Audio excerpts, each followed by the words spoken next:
आज অনলাইন ক্লাসে আমরা আলোচনা করব তোমাদের দশম শ্রেণীর পাঠ্য ব্যাকরণ সমাস নিয়ে। আজকের আলোচনা হবে দ্বন্দ্ব সমাস নিয়ে। আচ্ছা, দ্বন্দ্ব সমাস, এই দ্বন্দ্ব সমাস সম্পর্কে জানার আগে আমরা দ্বন্দ্ব এই কথাটার অর্থ নিয়ে আলোচনা করব। বলো, দ্বন্দ্ব মানে আমরা কি বুঝি? সাধারণ অর্থে আমরা কি বুঝি? দ্বন্দ্ব মানে কি?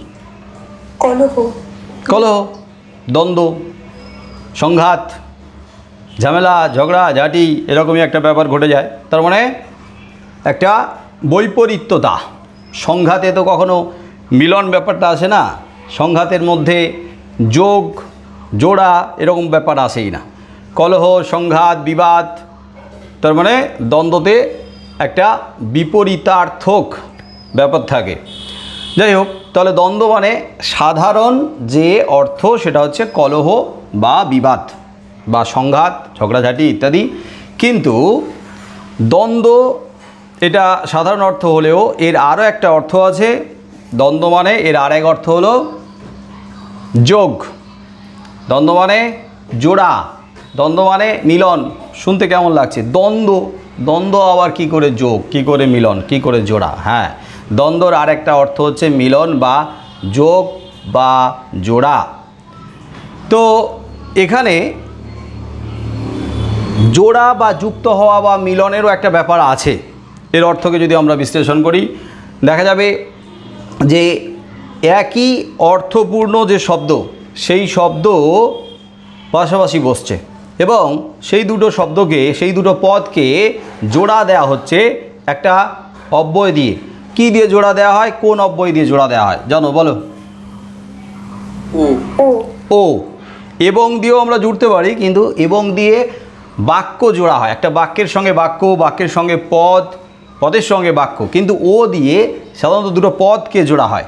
তাহলে দুটো পদের মাঝখানে কি থাকবে? না, ও থাকবে। ওটা হচ্ছে সংযোগমূলক অব্যয়। তো সংযোগমূলক অব্যয় হওয়ার কারণে, মানে অব্যয় দিয়ে জোড়ার কারণে, দুটো পদকে সংযুক্ত করার কারণে এই দ্বন্দ্ব এর আরেকটা অর্থ আছে, যেটা হচ্ছে ব্যাকরণগত অর্থ। এবং সেই অর্থটা হচ্ছে না পূর্বপদ এবং পরপদ যার অর্থ সমানভাবে প্রাধান্য পায় এবং সংযোগ ঘটায়। তার মানে পূর্বপদ এবং পরপদের অর্থ প্রাধান্য পেয়ে, সমানভাবে অর্থ প্রাধান্য পেয়ে সংযোগ ঘটানোই এটা হচ্ছে ব্যাকরণগত অর্থ। তার মানে আমরা দ্বন্দ্ব থেকে তিনটে অর্থ পেলাম। একটা হচ্ছে দ্বন্দ্ব মানে বিবাদ, সংঘাত, আর একটা দ্বন্দ্ব মানে হচ্ছে মিলন বা জোড়া। এখানে আমরা সেই অর্থটাকেই ধরব, দ্বন্দ্বের যে অর্থটা হলো মিলন বা জোড়া বা যুক্ত করা অর্থে। আর ব্যাকরণগত অর্থ হচ্ছে পূর্বপদ এবং পরপদের অর্থ সমানভাবে প্রাধান্য পায় আর দুটো পদকে জুড়ে দেওয়া হয়, তাই দ্বন্দ্বের আরেক নাম হচ্ছে সংযোগমূলক। তার মানে দ্বন্দ্ব সমাসের আরেকটা নাম আছে সংযোগমূলক সমাস। এটা যদি লেখা না থাকে একটু লিখে নাও, কারণ পরীক্ষায় দেয় যে দ্বন্দ্ব সমাসের আরেক অর্থ, আরেকটা নাম কি, কিংবা পরীক্ষায় দিল যে সংযোগমূলক সমাস কাকে বলে, তার একটা উদাহরণ দাও। তাহলে দ্বন্দ্ব সমাসের আরেকটা নাম যে সংযোগমূলক সমাস, এটা না জানলে তো লিখতে পারবে না, তো লিখে রাখো। তাহলে এই যে অর্থ, এই অর্থটাকে আমরা একটা উদাহরণ দিয়ে বিশ্লেষণ করি। যেমন ধরো বাবা মা, বাবা ও মা, পূর্বপদ বাবা, পরপদ মা। তো দুটো পদের মধ্যে ও এই সংযোগমূলক অব্যয় দিয়ে জোড়া হয়েছে, যুক্ত করা হয়েছে, দুটোর মধ্যে একটা মিলন ঘটানো হয়েছে। আর পূর্বপদ বাবা এবং পরপদ মা, এই দুটো পদের মধ্যে মনে হচ্ছে কি যে বাবা মানে পূর্বপদের অর্থটাই বোধহয় বেশি গুরুত্ব পেয়েছে বা বেশি প্রাধান্য পেয়েছে, বা পরপদ মা এর অর্থটা বেশি প্রাধান্য পেয়েছে বা গুরুত্ব পেয়েছে, এরকম কি মনে হচ্ছে? না, মনে হচ্ছে সমানভাবে দুটো পদের অর্থকে প্রাধান্য দেওয়া হচ্ছে। কি মনে হচ্ছে? বাবা মা, তো দুজনকে আমরা তো সমানভাবে গুরুত্ব দিচ্ছি, দুজনের অর্থকে সমানভাবে প্রাধান্য দিচ্ছি, তাই তো? সমানভাবেই প্রাধান্য পাচ্ছে, কোনোটা বেশি কোনোটা কম নয়।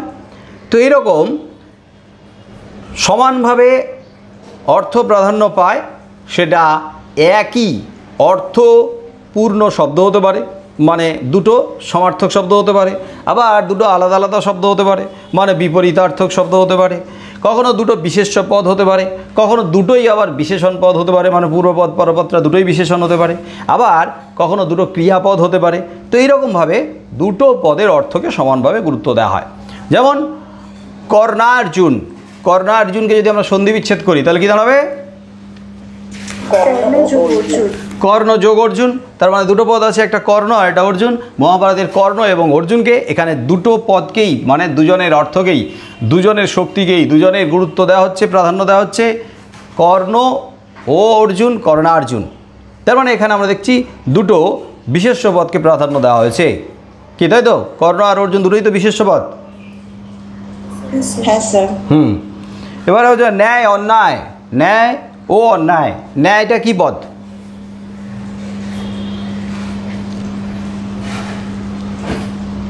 ন্যায়টা কি পদ?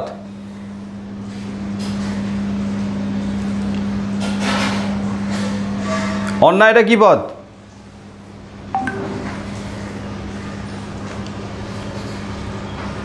বলো। দুটোই বিশেষ্য পদ।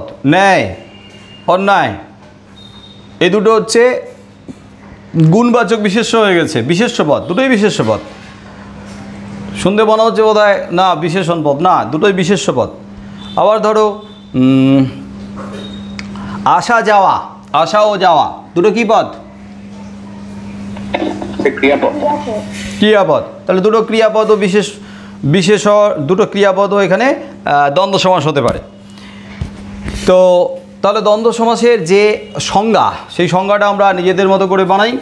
যে দেখা যাচ্ছে কতগুলো বৈশিষ্ট্যকে আমরা জুড়ে দেবো, সংজ্ঞা হয়ে যাবে যে দ্বন্দ্ব সমাসে কি হয় না, পূর্বপদ এবং পরপদ উভয় পদের অর্থ সমানভাবে প্রাধান্য পায়, আর দুটো পদকে সংযোগমূলক অব্যয় দিয়ে যুক্ত করা হয়। তাহলে যে সমাসের ব্যাসবাক্যের পূর্বপদ ও পরপদ সংযোগমূলক অব্যয় দ্বারা যুক্ত করা হয়, মানে ও, এবং উভয় পদের অর্থ সমানভাবে প্রাধান্য পায়, তাকে দ্বন্দ্ব সমাস বলে। ক্লিয়ার? দ্বন্দ্ব সমাসের সংজ্ঞা নিজেরাই বানিয়ে লিখতে পারবে আশা করা যায়। পরিষ্কার হয়েছে? হ্যাঁ স্যার। হ্যাঁ স্যার। তো দ্বন্দ্ব সমাসের শ্রেণীবিভাগ, পরীক্ষার সময় যদি একটা সমাসবদ্ধ পদ দিয়ে বলে যে ব্যাসবাক্য গঠন করে সমাস নির্ণয় করো, দ্বন্দ্ব সমাস যদি হয় তাহলে শুধু আমরা দ্বন্দ্ব সমাস লিখে দেব। কথাবার্তা, কথা ও বার্তা দ্বন্দ্ব সমাস, এই দ্বন্দ্ব সমাসের ভেতরের ভাগ লিখতে হবে না। কিন্তু যদি আবার নির্দিষ্ট করে এসএকিউর প্রশ্নে তোমাদের বলে যে অ্যাক্সেস দ্বন্দ্বের উদাহরণ দাও, সমার্থক দ্বন্দ্বের উদাহরণ দাও, অলোক বা অলুক দ্বন্দ্বের উদাহরণ দাও, বা আরও যে দ্বন্দ্ব সমাসের ভাগগুলো আছে তার উদাহরণ দাও, তাহলে তার উদাহরণ নির্দিষ্ট করে ওই ভাগের উদাহরণ দিতে হবে, তার সংজ্ঞাও লিখতে দিতে পারে। তাই দ্বন্দ্ব সমাসের ভাগগুলো জেনে রাখতে হবে, বৈশিষ্ট্যগুলো জেনে রাখতে হবে ভাগের, তাদের সংজ্ঞা জেনে রাখতে হবে, একটা আলাদা আলাদা করে উদাহরণও জেনে রাখতে হবে। কিন্তু যদি দ্বন্দ্ব সমাসের একটা সমাসবদ্ধ পদ দেয়, তার ব্যাসবাক্য লিখে শুধু আমরা দ্বন্দ্ব সমাস লিখব, আলাদা করে দ্বন্দ্ব সমাসের ভাগ লিখতে হবে না। ব্যাপারটা ক্লিয়ার হয়ে গেছে? হ্যাঁ স্যার। কিন্তু এর আগে যে আলোচনা করা হয়ে গেছে, তৎপুরুষ সমাস, তার ভাগ লিখতে হবে, ভেতরের ভাগ। কর্মধারয় সমাস, তারও ভেতরের ভাগ লিখতে হবে। বহুব্রী সমাস, তারও ভেতরের ভাগ লিখতে হবে। আর অন্যান্য সমাসগুলোর ভেতরের ভাগ লিখতে হবে না, মানে দ্বন্দ্ব সমাসের ভাগ লিখতে হবে না, দ্বিগু সমাসের ভাগ লিখতে হবে না। তারপরে অলোপ সমাসের, হ্যাঁ অলোপ সমাসের ভাগ লিখতে হবে, অলোপ সমাসের ভাগ লিখতে হবে। অলোপ সমাস যেন কয় প্রকার, কি কি সমাসের ক্ষেত্রে অলোপ হয়? তিন প্রকার। অলোপ তৎপুরুষ, অলোপ বহুব্রী আর অলোপ দ্বন্দ্ব। হ্যাঁ, ওই তিনটের ভাগ লিখতে হবে। এরকম লিখতে হবে যে অলোপ তৎপুরুষ সমাস, বা যেটুকু অলোপ তৎপুরুষের মধ্যে কোন ভাগটা, যে অলোপ কর্ম তৎপুরুষ, অলোপ করণ তৎপুরুষ, অলোপ নিমিত্ত তৎপুরুষ, ওই ভেতরে ভাগ লিখতে হবে না, শুধু অলোপ তৎপুরুষ লিখে দিলেই হবে। অলোপ দ্বন্দ্ব আর অলোপ বহুব্রী সমাস। কিন্তু নিত্য সমাসের ভাগ লিখতে হবে না, অব্যয়ীভাব সমাসের ভাগ লিখতে হবে না, বাক্যাশ্রয়ী সমাসেরও ভাগ লিখতে হবে না। তাহলে দ্বন্দ্ব, দ্বিগু বাক্যাশ্রয়ী, নিত্য আর অব্যয়ীভাব এই সমাসগুলোর ভেতরে ভাগ লিখতে হবে না নির্ণয় করার সময়, কিন্তু অলোপ এর ভাগ লিখতে হবে, আর তৎপুরুষ, কর্মধারয় আর বহুব্রীর ভাগ লিখতে হবে। ক্লিয়ার হলো? হ্যাঁ স্যার। এবারে দ্বন্দ্ব সমাসের শ্রেণীবিভাগ। সাধারণত দ্বন্দ্ব সমাসকে 3 ভাগে ভাগ করা হয়েছে। এছাড়াও বিভিন্ন বইগুলোতে আরও অতিরিক্ত দ্বন্দ্ব সমাসের ভাগ রয়েছে। সেই ভাগগুলো তোমাদের বইতে, যাদের বইতে যে ভাগগুলো রয়েছে সেটা বলবে। আমি আগে সাধারণত 3 প্রকার হিসেবে যে ভাগগুলো দেওয়া আছে সেটা বলে নিই। সমার্থক দ্বন্দ্ব সমাস, অ্যাক্সেস দ্বন্দ্ব সমাস আর অলোপ বা অলুক দ্বন্দ্ব সমাস। সমার্থক দ্বন্দ্ব, তো সমার্থক এই কথাটাকে যদি আমরা বিশ্লেষণ করি, মানে এর অর্থটাকে সম অর্থক, সমার্থক। তার মানে যে দ্বন্দ্ব সমাসের পূর্বপদ আর পরপদে সমান অর্থযুক্ত পদ থাকবে। পূর্বপদ যে অর্থপূর্ণ হবে, যে অর্থযুক্ত হবে, পরপদও সেই অর্থযুক্ত হবে, তাকেই বলা হবে সমার্থক দ্বন্দ্ব। কি, তাই তো? আলাদা করে কিন্তু মনে রাখতে হবে না। সমার্থক এই নামটা শুধু ভাঙলে দেখবে এর মধ্যে যে অর্থটা রয়েছে সেই অর্থ অনুযায়ী সংজ্ঞাটা লিখে দেবে। যে দ্বন্দ্ব সমাসের সমসমান পদগুলি বা পূর্বপদ ও পরপদগুলি একই অর্থ বিশিষ্ট হয়ে থাকে তাকে সমার্থক দ্বন্দ্ব বলে। সমার্থক, সম অর্থক, পূর্বপদ পরপদ সম অর্থপূর্ণ হয়। যেমন কথাবার্তা, কথা ও বার্তা। কথা মানে তো জানি, বার্তা মানে কি? খবর, সংবাদ। তো সেই সংবাদ মানেই কথা। মানে কথা বলতে আর সংবাদ বলতে দুটোর মধ্যে যদি একটু পার্থক্য থাকে সেটা থাকতেই পারে, কিন্তু এখানে দেখা যাচ্ছে কথা আর বার্তা দুটোকে একই অর্থে প্রকাশ করছে। যেটাই বার্তা, যেটাই সংবাদ, সেটাই হচ্ছে কথা। সেই কথাটাই পৌঁছে দেওয়া হচ্ছে বার্তার আকারে, তাই ওটাই বার্তা। তো সামান্য একটু অর্থগত দিক থেকে একটু অমিল হয়তো ধরা পড়তে পারে। একটু অমিল মানে পুরোপুরি হয়তো মিলছে না, যে এটা যেরকম অর্থযুক্ত এটাও ঠিক একই অর্থযুক্ত। তো দুটো পদ একই অর্থযুক্ত যদি কোনো রকমের মিল না, কোনো রকমের পার্থক্য না থাকে, একেবারে মিল থাকে, সেটাই হচ্ছে সমার্থক। কিন্তু সমার্থক দ্বন্দ্বের ক্ষেত্রে আবার কখনো কখনো প্রায় সমার্থক দ্বন্দ্বও হয়। মানে পদগুলো, শব্দগুলো প্রায় সমার্থক হতে পারে। এই যে প্রায় সমার্থক, কথা ও বার্তা। কি, কথা আর বার্তার মধ্যে কি রয়েছে? একই, পুরোপুরি তো সম অর্থপূর্ণ নয়। কথা আর বার্তার মধ্যে একটু পার্থক্য আছে না? হ্যাঁ স্যার। তার মানে হচ্ছে একই, পুরোপুরি একই মিল আছে এমন অর্থপূর্ণ শব্দ নয়, প্রায় সমার্থক শব্দ হতে পারে, সেটা সমার্থক দ্বন্দ্বের মধ্যেই পড়ে। ঘর, বাড়ি। ঘর ও বাড়ি, ঘর যা বাড়ি তাই, কিন্তু আমরা কখনো কখনো এটাও বলি বাড়ির ভেতরে ঘর, আলাদা অর্থে বলি। হ্যাঁ। রাজা বাদশাহ, রাজা ও বাদশাহ, রাজা ও বাদশাহ। আবার এই রাজা বাদশাটাকে আবার অন্যভাবেও প্রকাশ করা যায়। তো রাজা বাদশাহ মানে যদি একজন ব্যক্তিকে বোঝাই তাহলে আমরা এইভাবে প্রকাশ করি যে যিনি রাজা তিনি বাদশাহ। তো যে রাজা সেই তো বাদশাহ, নাকি? হ্যাঁ স্যার। হ্যাঁ, কিন্তু এটা যদি আবার বহু বচনে প্রকাশ করি, রাজা বাদশাহ মানে অনেক রাজা বাদশার কথা বলা হয়েছে, তখন রাজা ও বাদশাহ, তখন রাজাও আছে বাদশাও আছে। আবার যদি এটা একজনকেই বোঝানো হয় যিনি রাজা তিনি বাদশাহ, ওটা কোন সমাস হবে? যিনি তিনি দিয়ে সাধারণ কর্মধারয়। সাধারণ কর্মধারয়। Very good. জনমানব, জন ও মানব। জন লোক, মানব একই অর্থপূর্ণ। কুলি মজুর, কুলি ও মজুর। কুলি, কুলি কারা? যারা মোট বয়, বোঝা বয়। মজুর যারা মজদুরি করে, মানে শ্রমিক। দুটোর মধ্যে হালকা একটু পার্থক্য থাকতেই পারে, কিন্তু প্রায় অর্থপূর্ণ, প্রায় সমার্থক, তাই সমার্থক দ্বন্দ্বের মধ্যে ফেলা হয়েছে। সভা, সমিতি। সভা ও সমিতি, সভা যা সমিতি একই যে তা নয়, কিন্তু প্রায় কাছাকাছি মিল আছে। তাহলে এখানে যে উদাহরণগুলো দিয়ে আলোচনা করা হলো সেগুলো হচ্ছে সম অর্থপূর্ণ বা প্রায় অর্থপূর্ণ এমন, প্রায় সম অর্থপূর্ণ এমন দুটো পদের প্রাধান্য দিয়ে এখানে সমার্থক দ্বন্দ্ব বলা হয়েছে। সমার্থক দ্বন্দ্ব নিয়ে সমস্যা আছে কারোর বুঝতে? না। হ্যাঁ, এবারে আছে একশেষ দ্বন্দ্ব। একশেষ দ্বন্দ্বকে আমরা এইভাবেই মনে রাখব যে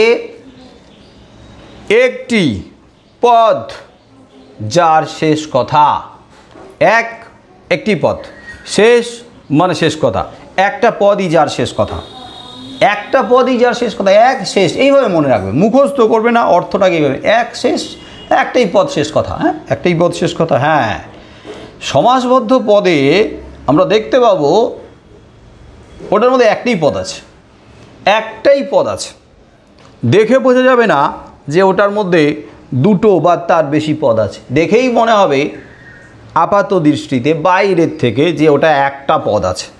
যেমন আমরা, বলো আমরা, এই পদটাতে দেখে কি মনে হচ্ছে, শুনে কি মনে হচ্ছে, আমরা, এর মধ্যে কটা পদ আছে? একটাই, দেখে তো একটাই মনে হচ্ছে, আমরার মধ্যে একটাই মনে হচ্ছে, কিন্তু পিতামাতা, আসা যাওয়া, পথে ঘাটে, তেল, নুন, লাকড়ি, এগুলো তো দেখেই মনে হচ্ছে এই সমাসবদ্ধ পদগুলোতে কোনোটাতে দুটো, কোনোটাতে তার বেশি, তিনটে পদ রয়েছে। কিন্তু এটাতে তো দেখতে পাচ্ছি আমরা, একটাই পদ রয়েছে। তোমরা, কটা পদ রয়েছে?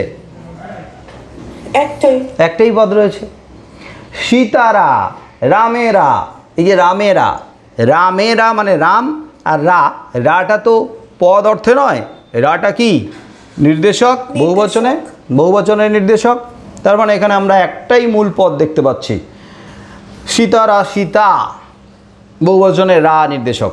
তো যে সমাসের সমাসবদ্ধ পদে বা যে দ্বন্দ্ব সমাসের সমাসবদ্ধ পদে একটি পদই শেষ কথা, মানে আপাতভাবে যে সমাসবদ্ধ পদকে দেখে বোঝার উপায় নেই যে তার মধ্যে একাধিক পদ বর্তমান রয়েছে, তাকে বলা হবে একশেষ দ্বন্দ্ব।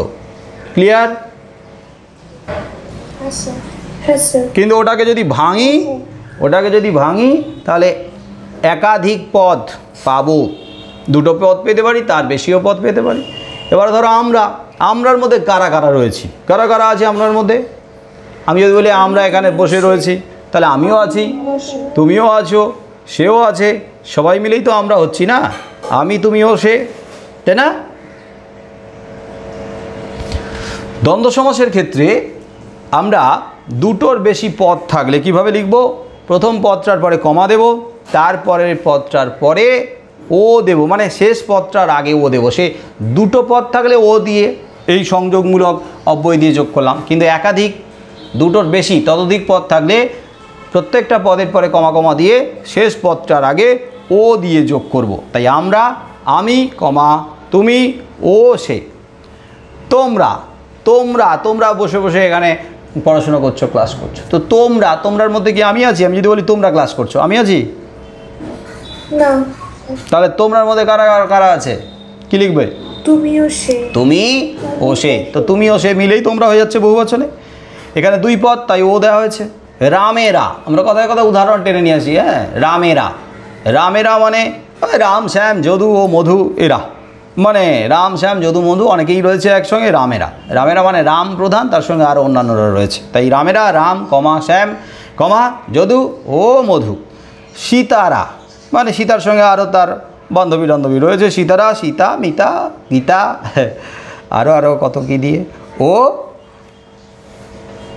নাম মনে নেই, সীতা, মিতা, গীতা ও লতা। দুটো দিতে পারো, তিনটে দিতে পারো, চারটে দিতে পারো, যা খুশি। তাহলে গেল একশেষ দ্বন্দ্ব। এবারে অলোক দ্বন্দ্ব বা অলুক দ্বন্দ্ব। অলোক বা অলোপ এর আগেও আলোচনা করা হয়েছে কোনো না কোনো ক্লাসে, যে অলোক বা অলুক। অলোপ মানে যার লোপ ঘটে না। কী লোপ হয় না? বলো, কী লোপ হয় না? কী লুপ্ত হয় না, থেকেই যায়। বিভক্তি সাধারণত পূর্বপদের শেষ থেকে বিভক্তি চিহ্ন লোপ পেয়ে যায়, কিন্তু আমরা এখানে দেখব যে দ্বন্দ্ব সমাসের পূর্বপদ থেকে বিভক্তি চিহ্ন লোপ পায় না, সেটাই হচ্ছে অলোপ বা অলুক সমাস। যেমন একটা সমাসবদ্ধ পদ পথে ঘাটে, তো পথে ঘাটের মধ্যে দেখো দুটো পদের শেষেই বিভক্তি চিহ্ন বসেই আছে। পথে কি বিভক্তি? এ। ঘাটে কি বিভক্তি? এ। তাহলে দুটোতেই এ বিভক্তি আছে, তাহলে বিভক্তি চিহ্ন থেকে গেছে। তাহলে শেষেরটাতে বিভক্তি চিহ্ন থাকতেও পারে, নাও থাকতে পারে, কিন্তু প্রধানত পূর্বপদ থেকে বিভক্তির চিহ্ন যদি লোপ না পায়, থেকে যায়, তাহলেই অলপ দ্বন্দ্ব। কোলে পিঠে কোল যোগে এ বিভক্তি থেকে গেছে, পিঠে পিঠ যোগে এ বিভক্তি থেকে গেছে, কোলে ও পিঠে। পথে প্রান্তরে, পথে ও প্রান্তরে, পথে পদ যোগে ও প্রান্তরে প্রান্তর যোগে। বনে বাদারে, বনে বন যোগে এ বিভক্তি থেকে গেছে, ও বাদারে বাদার যোগে বাদারে। হাতে পায়ে, হাতে হাত যোগে, পায়ে পা যোগে।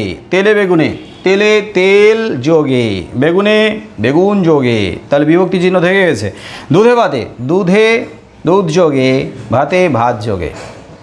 তাহলে আমরা দেখতে পাচ্ছি দ্বন্দ্ব সমাসের পূর্বপদ থেকে বিভক্তি চিহ্ন লোপ পায়নি, তাই অলোপ বা অলোপ দ্বন্দ্ব। এছাড়া আরও আছে বহু পদময় দ্বন্দ্ব। তার মানে সাধারণত দুটো পদ দ্বন্দ্ব সমাসের ব্যাস বাক্যে রয়েছে, সেই দুটো মূল পদকে যোগ করা হচ্ছে ও দিয়ে। কিন্তু যদি দুইয়ের অধিক মূল পদগুলো দুইয়ের অধিক হয় তাহলে সেটা হচ্ছে বহু পদময় দ্বন্দ্ব। যেমন তেল নুন লকড়ি, লকড়ি মানে কি? কাঠ। কাঠ।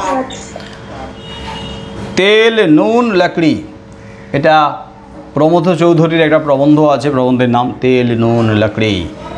তেল নুন দিয়ে লাকড়ি দিয়েই খাবার তৈরি করতে হবে। যাই হোক, তেল কমা নুন ও লাকড়ি কটা পদ? তিনটে পদ। তাহলে দুইয়ের অধিক আছে, তাই এটা বহু পদময় দ্বন্দ্বের মধ্যে ফেলা হয়েছে। শঙ্খ চক্র গদা পদ্ম কটা পদ?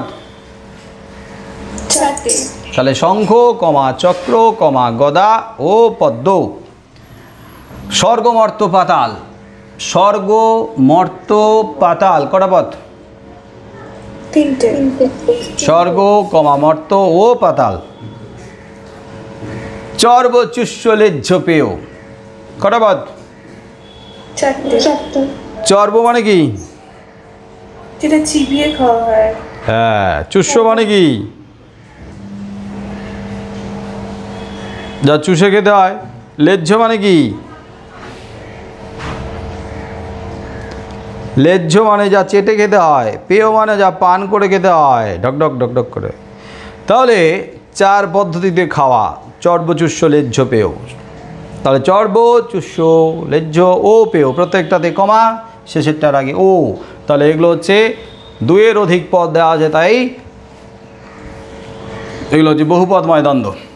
এছাড়া আরও কিছু কঠিন উদাহরণ যেগুলো মুখস্থ করতেই হবে, পদগুলো একটু কঠিন। দম্পতি, দম্পতি ব্যাসবাক্য কী হবে? জায়া ও পতি। জায়া মানে কি? জায়া মানে কি? জায়া স্ত্রী। স্ত্রী। তাহলে জায়া ও পতি দম্পতি, স্বামী স্ত্রী আর কি। কিন্তু আমরা যদি লিখি স্বামী ও স্ত্রী দম্পতি তাহলে হবে না, কারণ এখানে দুটো নির্দিষ্ট যে দুটো শব্দ, দুটো পদ এসে দম্পতি শব্দটা তৈরি করেছে, সেটা হলো জায়া আর পতি। অহর্নিশ ব্যাসবাক্য কী হবে?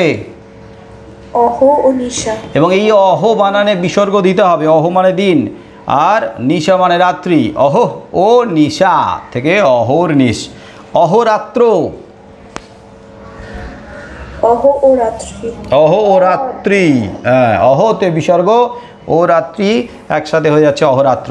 দিবারাত্র, দিবা ও রাত্রি। দিবা ও রাত্রি, তাহলে দিবা মানে দিন ও রাত্রি মানে রাত, দিবারাত্রি। কুশীলভ, কুশ ও কুশলভ, কুশীলভ, কুশলভ, কুশীলভ। তাহলে এখানে আমি যে ভাগগুলো আছে সেই ভাগগুলো বললাম।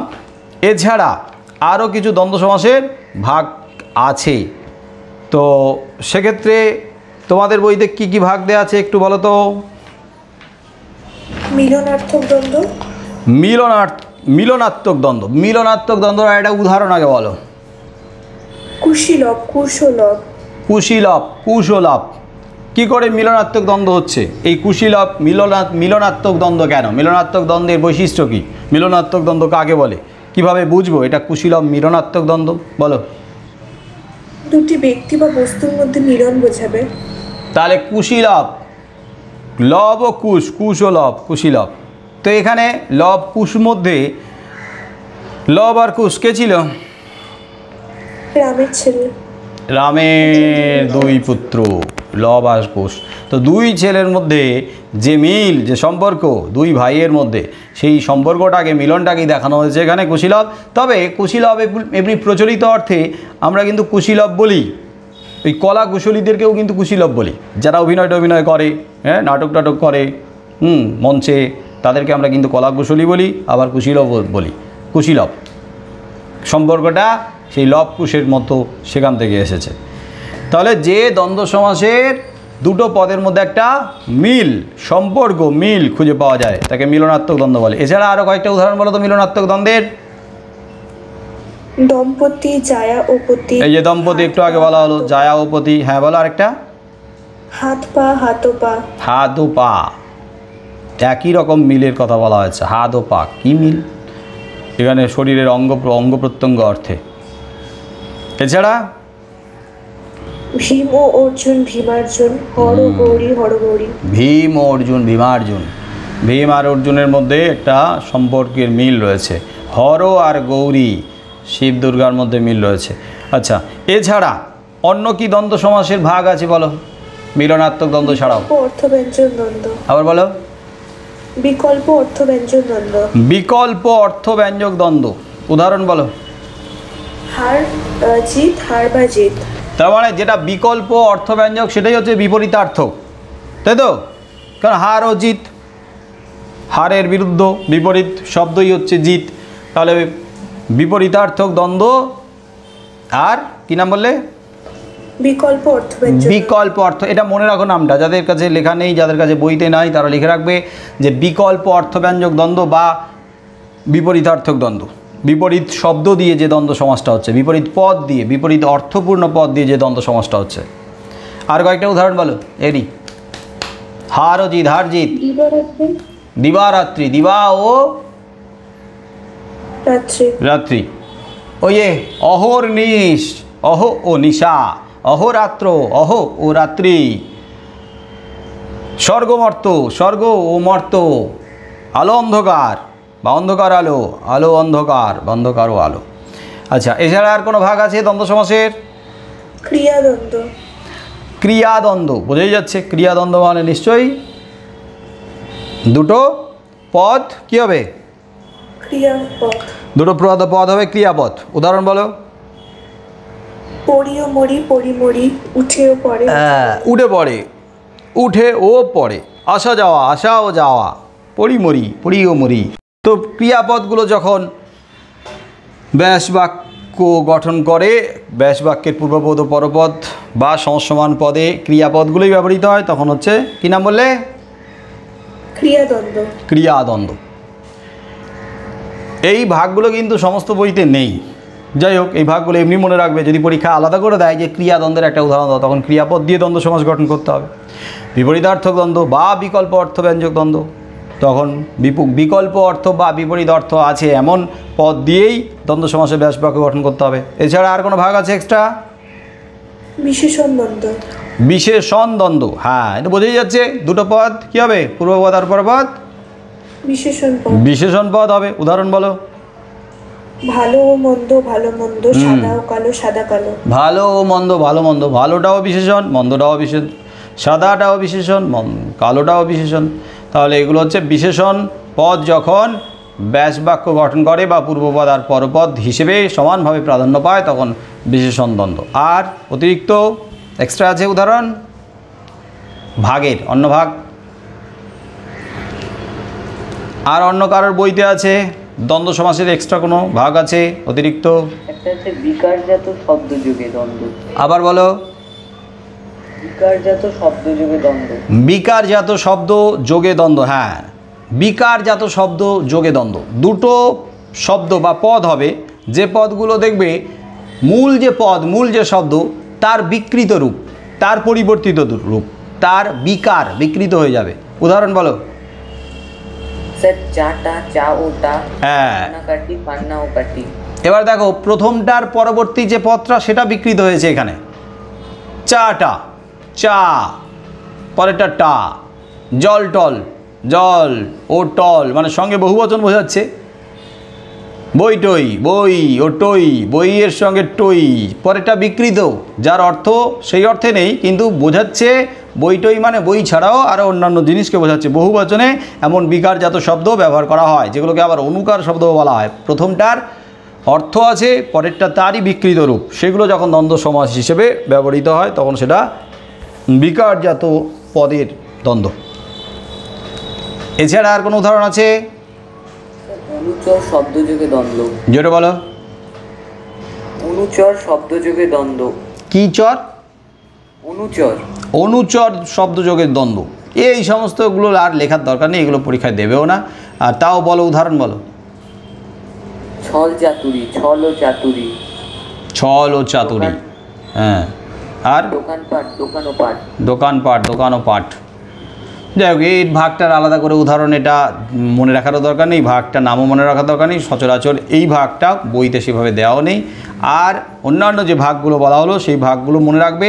প্রধানত হচ্ছে যে ভাগগুলো আমাদের মনে রাখতে হবে সেটা হচ্ছে সমার্থক দ্বন্দ্ব, তারপরে মনে রাখবে অ্যাক্সেস দ্বন্দ্ব, অলুপ বা অলোক দ্বন্দ্ব, আর হচ্ছে ওই যে বিপরীতার্থক দ্বন্দ্ব, এটাও মনে রাখবে, আর হচ্ছে বহুপদ নিষ্পন্ন যে দ্বন্দ্ব, এটাই মনে রাখবে। এরকমভাবে গোটা চারেক মনে রাখলেই হবে। 4-5টা প্রধানত দ্বন্দ্ব সমাসের এই ভাগগুলো। তাহলে দ্বন্দ্ব সমাস নিয়ে কারো অসুবিধা আছে? নাই। না স্যার। উদাহরণগুলো মনে রাখবে, ভাগগুলো মনে রাখবে, এর বৈশিষ্ট্যগুলো মনে রাখবে, তাহলে সংজ্ঞাটা এমনিই মনে থেকে যাবে। ঠিক আছে, তাহলে আজকের দ্বন্দ্ব সমাস প্রথমে আলোচনা হলো, এরপরে আলোচনা হবে দ্বিগু সমাস। দ্বিগু সমাস আলোচনা হবে, দ্বিগু সমাস। দ্বিগু সমাসের দ্বিগু এরও একটা অর্থ আছে। দ্বি মানে কি? দয় বয় হর্ষই দ্বি। দ্বি মানে কি? দুই। দ্বিগু, দ্বি মানে তো দুই। আর পরেরটা হচ্ছে গো শব্দের বিকৃত রূপ, পরিবর্তিত রূপ। গো, গয়কারে গো। গো মানে কি? যাও না। গো মানে যাও না। গরু। গো মানে গরু। গরু, এর বিকৃত হচ্ছে গু। তাহলে দ্বিগু মানে দুটো গরু, এরকম একটা ব্যাপার আসছে। আক্ষরিক অর্থে এইরকম ব্যাপার আসছে। দ্বি মানে দুটো, গু মানে গোর বিকৃত রূপ, তার মানে দুটো গরু। দুটো গরু, হ্যাঁ, আসলে দুটো গরুর সমষ্টি বোঝালেও সাধারণত এর অর্থটা যেভাবে ব্যবহৃত হতো সেটা হচ্ছে দুটি গরুর বিনিময়কৃত, বিনিময় ক্রয় করা, কেনা। আগেকার দিনে গরু ছিল বিনিময়ের মাধ্যম। ওই যে বৈদিক যুগে, বৈদিক সভ্যতায় আর্যদের সময় থেকে কিন্তু চলে আসছিল গরু হচ্ছে অত্যন্ত দামি, গুরুত্বপূর্ণ, প্রয়োজনের। গরু ছিল বিনিময়ের মাধ্যম। কি তাই তো? পড়ে এসছো তোমরা, বলো। হ্যাঁ স্যার। হ্যাঁ, এবারে একটা গরু দিয়ে কত জিনিসপত্র কেনা যেত। খুচরো ব্যাপারগুলো যে কী হতো কে জানে। বেশি খুচরো হয়ে গেলে কি করবে? গোটা গরু তো বিনিময়ে কিনবে, ঠিক আছে। যদি খুচরো হয়ে যায় তাহলে গরুর কি অঙ্গ প্রত্যঙ্গ কাটবে নাকি? যাই হোক, গরু, দ্বি গো তথা দ্বি গরুর বিনিময়কৃত, দুটো গরুর বিনিময়ে ক্রয় করা, সেটাকেই বোঝাতো দ্বিগু। বোঝা গেল? এটা আক্ষরিক অর্থ বলছি, যে আক্ষরিক অর্থটার সঙ্গে এখানে দ্বিগু সমাসের মিল খুব বেশি নেই। শুধু দ্বিগু সমাসের মিল কি আছে না, সমষ্টি অর্থে মিল আছে। এই যে দ্বি গোর বিনিময়কৃত মানে দুটো গরুর, মানে সমষ্টিগত দিক থেকে ওই অর্থটার সঙ্গে মিল আছে। সমষ্টিগত দিক থেকে অর্থটার মিল আছে, মানে দুটি বা তার বেশি অনেকের সমষ্টি বোঝালে কিন্তু দ্বিগু সমাস হয়। অনেকের সমষ্টি, অনেকের সমাহার, অনেকের একটা সমন্বয় যদি বোঝায় তাহলে দ্বিগু সমাস হয়। উদাহরণ যদি বলা হয় তাহলে দেখা যাচ্ছে এরকম বলতে পারি চৌরাস্তা। চৌরাস্তা, কটা রাস্তা একসঙ্গে মিলেছে? চারটে। তাহলে চৌ মানে চার, আমরা লিখব চৌ ব্র্যাকেটে চার। রাস্তার সমাহার, তাহলে চারটে রাস্তার সমাহার মানেই তো চৌরাস্তা। তাহলে এখানে বহু বচনে আমরা চারটে পেলাম, মানে অনেকের সমষ্টি পেলাম। এবং এখানে ব্যাসবাক্যে দেখতে পাচ্ছি চৌ রাস্তার সমাহার, একদম ব্যাসবাক্যের শুরুতেই একটা সংখ্যাবাচক পদ আছে, যেটা চৌ বা চার, যেটা সংখ্যাবাচক বিশেষণও। তাহলে চৌ বা চার সংখ্যাবাচক বিশেষণ, আর রাস্তা মানে অনেকের সমষ্টি বা সমাহার বোঝাচ্ছে। এই যে সংখ্যা, ব্যাসবাক্যের শুরুতে যে সংখ্যা বা সংখ্যাবাচক বিশেষণ আরও একটা সমাসে ছিল। কোন সমাসের ভাগে ছিল বলো?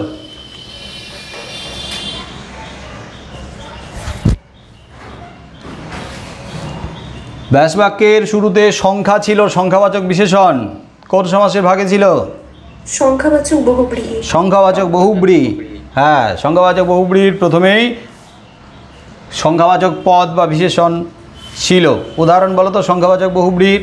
এখানে আলোচনায় তুলনামূলকভাবে চলে আসি, অনেক সময় তুলনামূলকভাবে দেয়। ত্রিলোচন, ত্রিলোচন চোখ, ত্রিলোচন যার। তাহলে ত্রি মানে তিন, শুরুতেই আছে সংখ্যাবাচক, কিন্তু এটা বহুব্রী সমাস। কারণ ত্রিলোচন যার মানে এখানে কিন্তু অনেকের সমষ্টিকে বোঝাচ্ছে না। কি বোঝাচ্ছে? নির্দিষ্ট করে একজনকে বোঝাচ্ছে না। হ্যাঁ, তাহলে সে কে? ত্রিলোচন শিব। শিব। তাহলে একজনকেই বোঝাচ্ছে নির্দিষ্ট করে। তার মানে কোনো একজনকে যদি বোঝানো হয়, তার মধ্য দিয়ে যদি তৃতীয় অর্থ প্রকাশ পায়, পূর্বপদ পরপদের নয়, তৃতীয় পদের অর্থ প্রকাশ পায়, প্রাধান্য পায়, তাহলে সেটাই হচ্ছে সংখ্যাবাচক বহুব্রী সমাস। কিন্তু এখানে আমরা দেখছি কোনো নির্দিষ্ট অর্থে নয়, এখানে দেখা যাচ্ছে অনেকের সমষ্টি বা সমাহার। এখানে চৌরাস্তা, চৌ তথা চার রাস্তার সমাহার। এখানে নির্দিষ্ট করে বোঝাচ্ছে না, একটা নির্দিষ্ট রাস্তাকে বোঝাচ্ছে না, চারটে রাস্তায় এসে সেখানে জুড়ছে, সেই চারটে রাস্তাকেই বোঝানো হচ্ছে, সেই জায়গাটাকে বোঝানো হচ্ছে। তাহলে আমরা দ্বিগু সমাস কাকে বলছি? না, যে সমাসের পূর্বপদ সংখ্যাবাচক শব্দ বা সংখ্যাবাচক বিশেষণ হয় এবং পরপদ সমাহার বা সমষ্টির অর্থ প্রকাশ করে, সব মিলিয়ে সমষ্টি বা সমাহারের অর্থ প্রকাশ করে, তাকে দ্বিগু সমাস বলা হয়। দ্বিগু সমাস সাধারণত দুই প্রকার, একটা হচ্ছে তদ্ধিতার্থক দ্বিগু, আর একটা হচ্ছে সমাহার দ্বিগু। তদ্ধিতার্থক দ্বিগু আর সমাহার দ্বিগু। তদ্ধিতার্থক, এই যে শব্দটা, এই শব্দটা তোমরা ব্যাকরণে পড়েছো।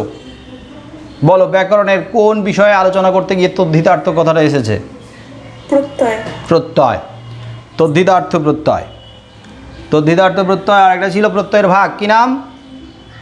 কৃত প্রত্যয়। কৃত প্রত্যয়। কৃত প্রত্যয়ের আর এক নাম ছিল ধাতু প্রত্যয়। তদ্ধিতার্থ প্রত্যয় মানে শব্দ প্রত্যয়।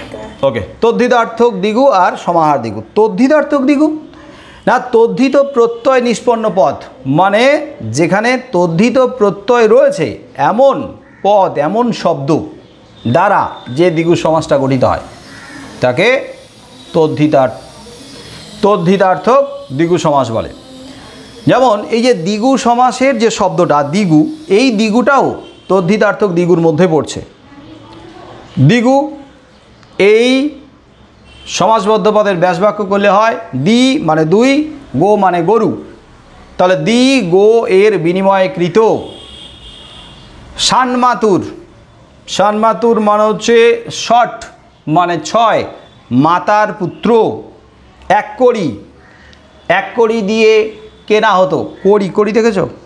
ছোট ছোট শাঁখের মতো, লক্ষ্মীর ঝাঁপিতে থাকে, লক্ষ্মী পুজোর সময় ভালো দেখতে পাই আমরা। কড়ি, এগুলো কড়ি ছিল আগে বিনিময়ের মাধ্যম, খুচরো হিসেবে কড়ি ব্যবহার করা হতো। এগুলো কড়ি কোথায় পাওয়া যায়? সমুদ্রে না এগুলো শাঁখের কড়ি? এখন থাকলে খুব ভালো হতো, আমরা কড়ি খুঁজে খুঁজে বেড়াতাম, সমুদ্র থেকে তুলতাম আর বিক্রি করতাম। এক কড়ি, এক কড়ির বিনিময়ে কৃত, এক কড়ি দিয়ে কেনা হয়, তাই এক কড়ি বলা হয়। দু কড়ি, দু কড়ির বিনিময়ে কৃত। তিন কড়ি, তিন কড়ির বিনিময়ে কৃত। চার কড়ি, পাঁচ কড়ি, ন কড়ি, সাত কড়ি, সবই একই ধরনের হবে, কৃত, বিনিময়ে কৃত। এখানে কিন্তু সমষ্টি অর্থে প্রকাশ পাচ্ছে না। তাহলে সমষ্টি ছাড়া যে অর্থে প্রকাশ পেল, অনেক এক বা একাধিক জিনিসের বিনিময়ে কেনা ক্রয় করা, সেটা কিন্তু তদ্ধিতার্থক দ্বিগুর মধ্যে পড়ছে। আর এখানে তদ্ধিতার্থ শব্দও রয়েছে, তাই তদ্ধিতার্থক দ্বিগু। আলাদা করে দ্বিগু সমাসের ভাগ লিখতে হবে না বলেছি। যদি দেয় যে ব্যাসবাক্য লিখে সমাস নির্ণয় করো, তাহলে শুধু ব্যাসবাক্যটা নির্ণয় করে লিখে দেবে দ্বিগু সমাস, দ্বিগু সমাসের ভেতরে ভাগ লিখতে হবে না। কিন্তু যদি চায় তদ্ধিতার্থক দ্বিগুর একটা উদাহরণ দাও, তখন উদাহরণ দিতে হবে। তদ্ধিতার্থক দ্বিগুর আলাদা করে উদাহরণ মনে রাখতে হবে। আর সমাহার দ্বিগুর উদাহরণ লিখতে বললে আলাদা করে সমাহার দ্বিগুর উদাহরণ লিখতে হবে। বলো, সমাহারের মধ্যে কি বোঝাচ্ছে অর্থ? সমষ্টি হবে। সমষ্টি বোঝাচ্ছে সমাহার, অনেকের সমাহার, অনেকের সমষ্টি, অনেকের একসঙ্গে। তাহলে যে দ্বিগু সমাসের সমাসবদ্ধ পদ একসঙ্গে বহু ব্যক্তি বা বহু বস্তুর সমষ্টি বা সমাহারকে বোঝায় তাকে সমাহার দ্বিগু বলে। সেটা বহু বলতে দুটোও হতে পারে, দুটো বা তার বেশি অনেকগুলোর ব্যক্তি বা বস্তুর প্রাণীবাচক বা অপ্রাণীবাচকের যে সমষ্টি বা সমাহার বোঝায় তাকে সমাহার দ্বিগু বলে। যেমন ত্রিভুবন, ব্যাস বাক্য বলো। ত্রিভুবনের সমাহার। ত্রিভুবনের সমাহার, আমরা ত্রি লিখে ব্র্যাকেটে ত্রিন লিখতেও পারি, তিন না লিখে শুধু ত্রিভুবনের সমাহার লিখে দিলেও হবে। তাহলে তিনটে ভুবনের একসঙ্গে সমাহার, স্বর্গ মর্ত্য পাতাল। চৌরাস্তা, ব্যাস বাক্য বলো। চৌরাস্তার সমাহার। হ্যাঁ, সপ্তাহ, ব্যাস বাক্য বলো। অহ মানে কি? অহ মানে দিন। দিন, তাহলে সপ্ত 7 দিন, এক সপ্তাহ, তাই সপ্তাহ অহের সমাহার। পঞ্চভূত বলো। পঞ্চভূতের সমাহার, 5টা ভূতে বিলীন হয়ে যায়। পঞ্চভূতে আমরা মারা যাওয়ার পরে পঞ্চভূতে বিলীন হয়ে যাব। পঞ্চভূত কি কি?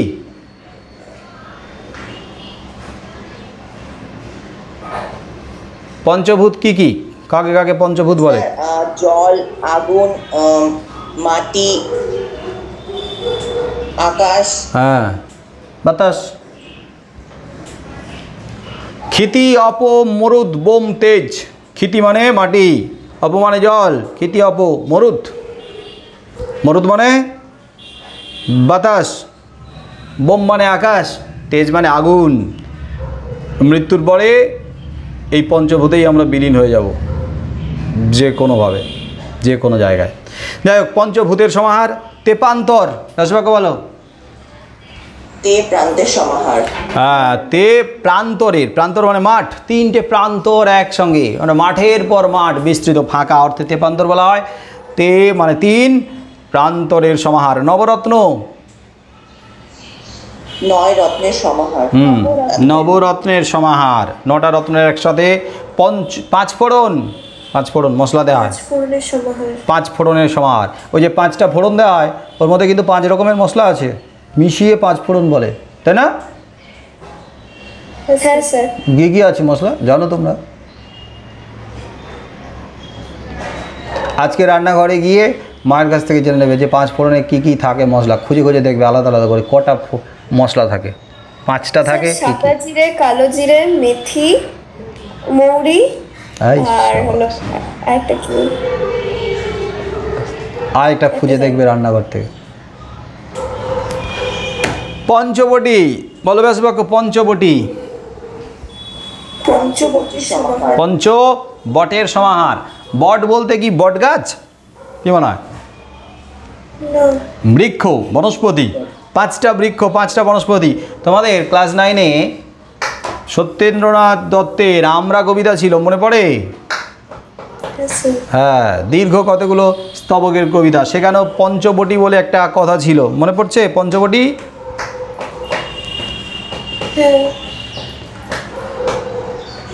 পঞ্চবটি 5টা গাছ, 5টা বৃক্ষ। কি কি, কার মনে আছে?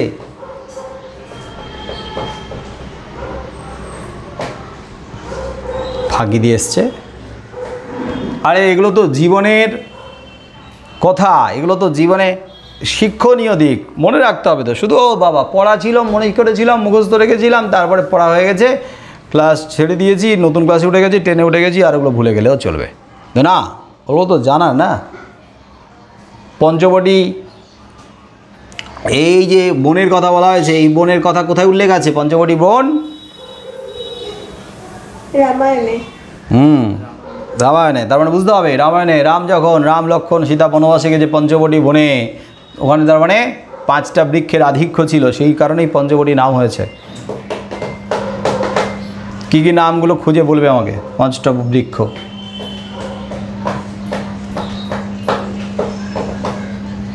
তারপরে দ্বীপ প্রহর, ব্যাস বাক্য বলো।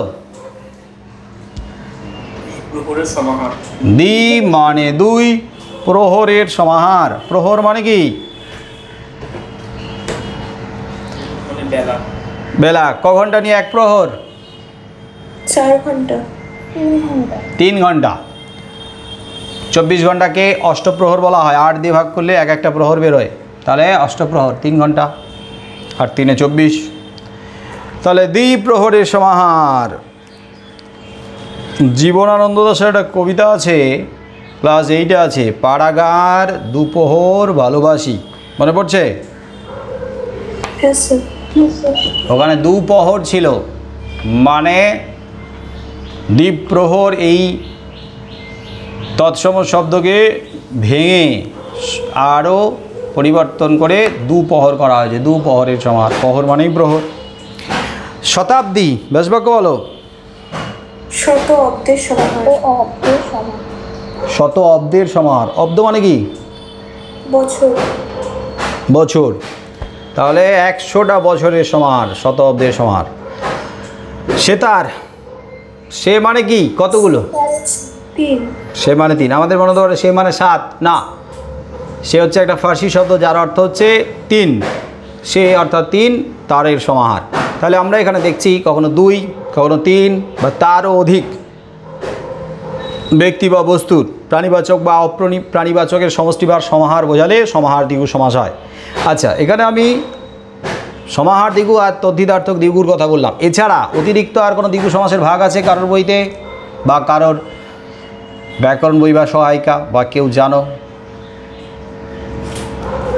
ভাগ আছে?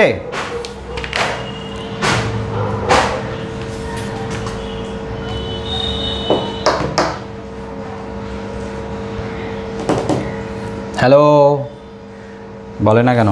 নেই স্যার। না স্যার। নাই। নাই।